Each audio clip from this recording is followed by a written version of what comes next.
এই জন্য যারা কোরবানি দেবেন নিজের বস্তুটাকে 3 ভাগে ভাগ করবেন। এটা হলো একেবারে স্বাভাবিক একটা গণনা। 1 ভাগ আত্মীয় স্বজন, 1 ভাগ গরিব অসহায় এতিম মিসকিন, এরপরে বিধবা প্রতিবেশী যারা আছে তাদের মধ্যে বন্টন করে দিবেন। আর 3 নম্বর ভাগ যেটা আছে নিজের জন্য সংরক্ষণ করতে পারেন, নিজেরা খেতে পারেন। তবে নিজেদের জন্য সামথিং কিছু রেখে বাদ বাকিটা বন্টন করে দেওয়াই একেবারে উত্তম। তবে না দিলে কোনো সমস্যা নেই। আসসালামু আলাইকুম ওয়া রাহমাতুল্লাহ। দেখুন, আল্লাহ পাক আপনাকে কুরবানি দেওয়ার অ্যাবিলিটি দিয়েছেন, সামর্থ্য দিয়েছেন। আপনি যেখানে 1 লক্ষ টাকা সর্বনিম্ন, ম্যাক্সিমাম বর্তমান বাজারে তো 1 লক্ষ টাকার নিচে গরু পাওয়া খুবই দুষ্কর। তো আপনাকে আল্লাহ পাক 1 লক্ষ টাকা দিয়ে কোরবানি দেওয়ার তৌফিক দান করেছেন, অ্যাবিলিটি দিয়েছেন, সামর্থ্য দিয়েছেন। তাহলে আপনি কিন্তু বাজার থেকে আরো 10,000 টাকার 5,000 টাকার গোস্ত কিনে নিজে খেতে পারবেন। সেই হিসেবে আপনার গরুর গোস্তটা যদি একেবারে ইন টোটাল সব বিলিয়ে দেন, সেক্ষেত্রে সব থেকে উত্তম হয়। কিন্তু তারপরেও অনেকের আশা থাকে, শখ থাকে যে কোরবানির গোশত খাবো। এমনি বাজার থেকে তো অহরহ গোশত কিনে আমরা খাই, কিন্তু তারপরও ওই গোশতের থেকে কোরবানির গোশত খাওয়ার ভিতরে অন্যরকম একটা আলাদা একটা মজা, একটা স্বাদ এবং একটা সুন্নাতও আছে কোরবানির গোশত খাওয়ার।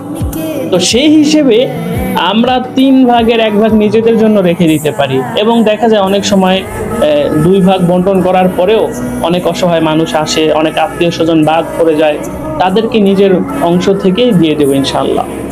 এরপরে আমাদের সমাজে আরেকটা যে বিষয় আমরা দেখি যে আসলে কোরবানির গোশত যারা কোরবানি দেয়, এরা গরিব মানুষের সাথে এমন দুর্ব্যবহার করে, মনে হয় যে পৃথিবীর সব থেকে ধনী ব্যক্তি সে। মানে একেবারে নিকৃষ্ট নিম্ন শ্রেণীর মানুষের মতো, মানে একেবারে লো কোয়ালিটির ব্যবহার তাদের সাথে করে। এটা অত্যন্ত জঘন্য। দেখেন, আল্লাহ পাক আপনাকে অ্যাবিলিটি দিয়েছেন। আল্লাহ পাক যেমন আমাকে অ্যাবিলিটি দেয় নাই, আপনাকে দিয়েছে। আল্লাহ পাক চাইলে তো আপনাকে না দিয়ে অ্যাবিলিটি আমাকে দিতে পারতো, কিন্তু সেখানে আল্লাহ পাক আপনাকে অ্যাবিলিটি দিয়েছে যে আপনি কোরবানি দেন এবং আল্লাহর রাস্তায় খরচ করেন, আল্লাহর জন্য ত্যাগ করেন। এটা আল্লাহ পাক আপনাকে দিয়েছেন অ্যাবিলিটি, অন্য 10 জনকে দেয় নাই, সেটা আল্লাহ পাক আপনাকে দিয়েছেন। কারণ আল্লাহ আপনাকে অন্যদের তুলনায় একটু বেশি ভালোবাসেন, অ্যাবিলিটি দিয়েছেন।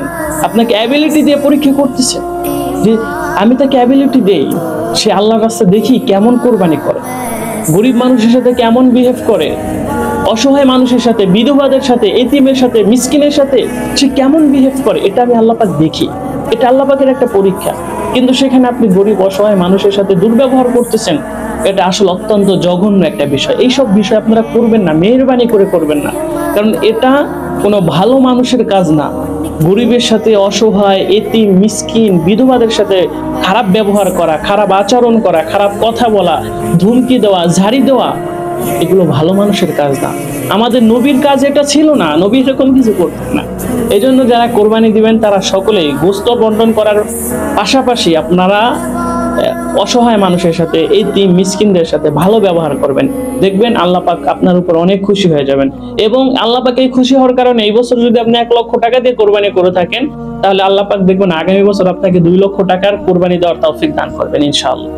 এই জন্য যারা কোরবানি দেবেন নিজের বস্তুটাকে 3 ভাগে ভাগ করবেন। এটা হলো একেবারে স্বাভাবিক একটা গণনা। 1 ভাগ আত্মীয় স্বজন, 1 ভাগ গরিব অসহায় এতিম মিসকিন, এরপরে বিধবা প্রতিবেশী যারা আছে তাদের মধ্যে বন্টন করে দিবেন। আর 3 নম্বর ভাগ যেটা আছে নিজের জন্য সংরক্ষণ করতে পারেন, নিজেরা খেতে পারেন। তবে নিজেদের জন্য সামথিং কিছু রেখে বাদ বাকিটা বন্টন করে দেওয়াই একেবারে উত্তম। তবে না দিলে কোনো সমস্যা নেই। আর যারা কোরবানি দিয়ে ছেলের শ্বশুর বাড়ি, মেয়ের শ্বশুর বাড়ি 5 কেজি করে গোশত পাঠিয়ে দেন, আসলে এটাকে কি বলে আমি জানি না। তবে আমার কাছে মনে হয় এটা সর্বনিম্ন একেবারে লো কোয়ালিটির মন মানসিকতা। কারণ হচ্ছে, হ্যাঁ, তারা যদি 5 কেজি তাদের ভাগে 5 কেজি তারা পায়, তাহলে 5 কেজি না আপনি 10 কেজিও দেন। যদি তাদের ভাগে সেটা হয়, তারা যদি সেইটার প্রাপ্য হয়, তাহলে তাদেরকে সেটা দিয়ে দেন, এতে কোনো সমস্যা নাই। ইসলাম তো এটাই বলে যে সমান ভাগে ভাগ করে দাও। আর যদি তারা 5 কেজি না 5 গ্রাম বা 50 গ্রামের উপযোগী হয়, সেই 50 গ্রামে তাদের বাড়িতে পাঠিয়ে দাও। এখন আপনি বলবেন বিয়ে বাড়ি, নতুন সম্পর্ক হয়েছে, তাদেরকে 50 গ্রাম গোশত কিভাবে দেই, 1 কেজি গোশত কিভাবে দেই? আসলে এটা কিন্তু ইসলাম শেখায় না। ইসলাম শেখায় সবাইকে সমান ভাগে ভাগ করে দিতে। এই জন্য সমান ভাগে ভাগ করে দিবেন। আপনার ছেলে শ্বশুর বাড়ি 5 কেজি দিতে হবে, মেয়ের শ্বশুর বাড়ি 5 কেজি দিতে হবে, আর অন্য আত্মীয় স্বজনকে আধা কেজি করে দিবেন, 500 গ্রাম করে দিবেন। এটা কিন্তু ঠিক না ভাই, এটা হক আদায় হবে না। আর ইসলাম এটা কখনোই শিক্ষা দেয় না, ইসলামের শিক্ষাও এটা না। সকলে সমান ভাগে ভাগ করে দিবেন। আর আরেকটা বিষয় হচ্ছে, আমাদের সমাজে একটা অবহেলিত আপন মানুষ হচ্ছে আমাদের সমাজের ফুফুরা, অর্থাৎ আমাদের যে বাবা আছে তাদের বোনেরা। এরা বিশ্বাস করেন এরা সব থেকে অবহেলিত একটা আত্মীয়, অবহেলিত একটা আপন মানুষ। এদেরকে মানুষ গণনা খুব কম করে। আগে ওই যে বললাম, আগে ছেলের শ্বশুর বাড়ি, মেয়ের শ্বশুর বাড়ি, নিজের শ্বশুর বাড়ি, ওই বাড়ি সেই বাড়ি সব জায়গায় দেওয়ার পরে এরপরে মনে পড়ে যে হায় হায় আমার তো একটা বোন আছে, ওদের তো দিতে হয়, না দিলে তো ব্যাপারটা খারাপ দেখা যায়।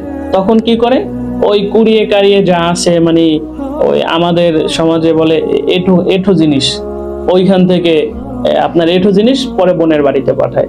আরে ভাই, বোন তো একেবারে প্রথম লেভেলের আত্মীয়। বোন আবার আত্মীয় কি, সে তো আমার একটা অংশ।